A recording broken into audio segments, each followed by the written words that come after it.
What do you do for a professional career, and can you tell us a little bit about your life outside the legislature?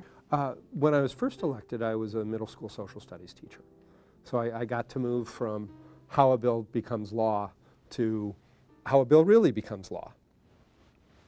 That got pretty demanding with the legislative sessions, and so I've retired isn't the word, I'm too young for that, but left teaching for the time being in the K-12 setting, but I work for a major social service agency in the state as a personal finance teacher for them. So for that agency, I go out to community groups, I go out to business settings who want to bring me in, homeless shelters, kind of a wide variety of settings, and teach about personal finance.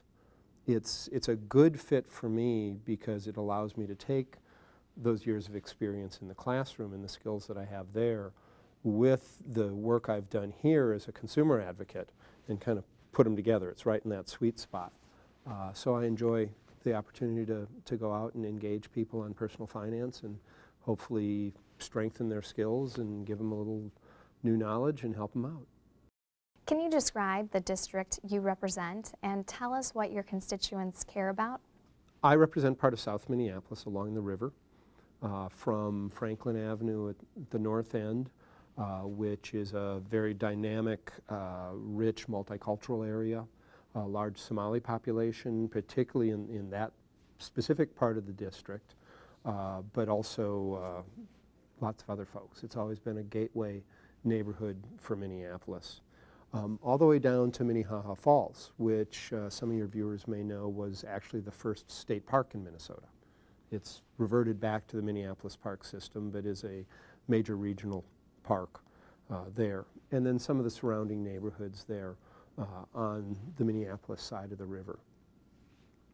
Very long progressive political traditions there, high level of home ownership, not exclusively of course, but still a high level of home ownership. They care about, in summary, the quality of life in Minnesota. There's a lot of commitment to deep environmental values in the community. I mean, we've got the Mississippi River right there at the edge of the district, and that's a touchstone for a lot of people in terms of water quality and other environmental issues. They care passionately about their schools and their kids. So a lot of the work I've done on education is driven not only by my personal experience, but representing the community there. Transportation is important. You know, how are we going to get around? How are we going to develop job opportunities and living opportunities for folks in a way that works in a thriving urban core? Those tend to be kind of the high-level issues.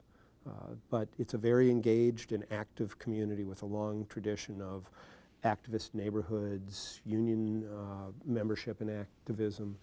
So I get to hear about a lot of issues. What do you see as the biggest challenge the state will face in the next 10 years?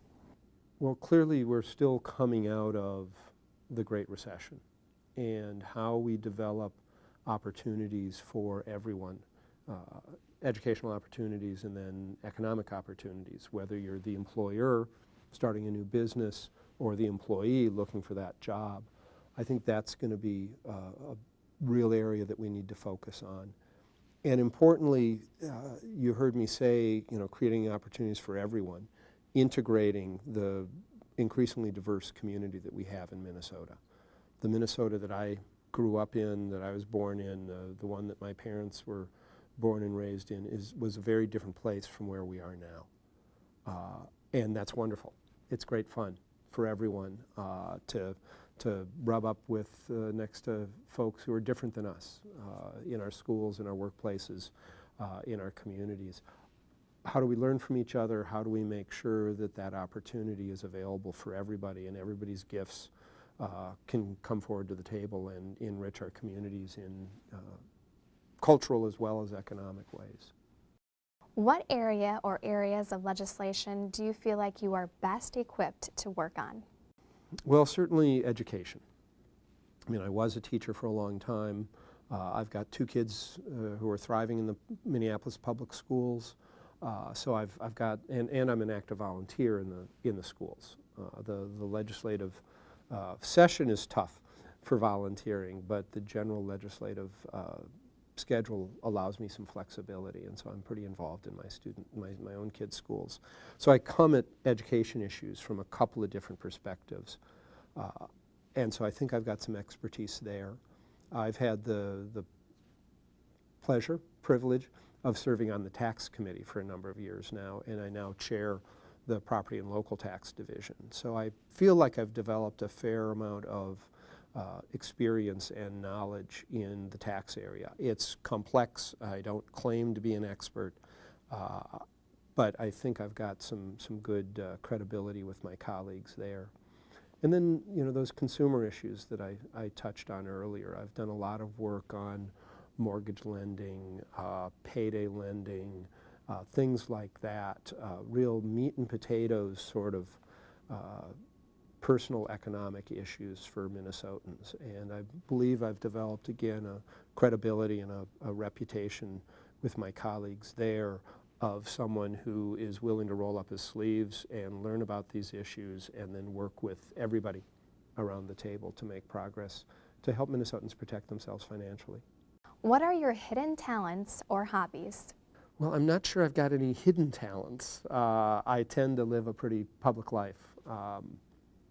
But beyond playing with the kids, getting them out of doors, camping, visiting state parks, or going skiing in the winter, or whatever it might be, my big thing is eating and cooking. So I like to cook. I actually, out of high school, was a professional cook for a number of years. So cooking, baking, interesting things, and or going out to eat and getting some good things made by other people. So cooking is my thing.